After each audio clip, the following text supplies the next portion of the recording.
ഞാൻ റെയിൽവേ സ്റ്റേഷനിലോട്ട് കയറുമ്പോൾ ആദ്യം കുറച്ചുപേര് നടന്നു വന്നിട്ട് അവിടെ ഒന്നും തൊള്ളും ഉണ്ടായി.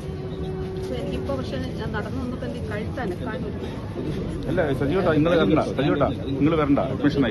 അത് രണ്ട് വിഭാഗക്കാർ വന്നു.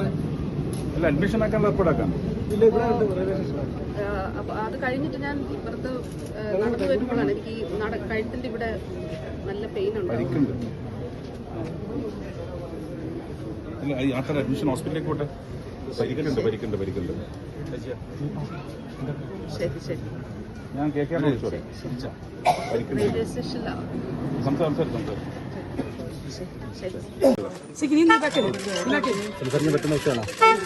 മേഡം എന്താ സംഭവിച്ചത്?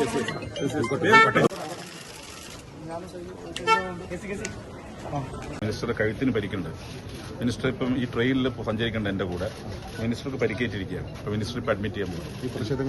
പ്രതിഷേധത്തിന്റെ ഭാഗമായി വന്ന പ്രതിഷേധം എന്ന് പറഞ്ഞാൽ പ്രതിഷേധിക്കുക. ഞങ്ങൾക്ക് പ്രതിഷേധിച്ചു. പക്ഷേ കയ്യേറ്റം ചെയ്യാന്നുള്ള ശരിയല്ലല്ലോ ജനാധിപത്യം.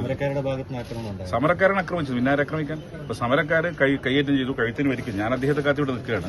അപ്പോഴാണ് പറഞ്ഞത് കഴുത്തിന് പരിക്ക് പറ്റി. ഇപ്പൊ ഹോസ്പിറ്റലിലേക്ക് അഡ്മിറ്റ് ചെയ്തു.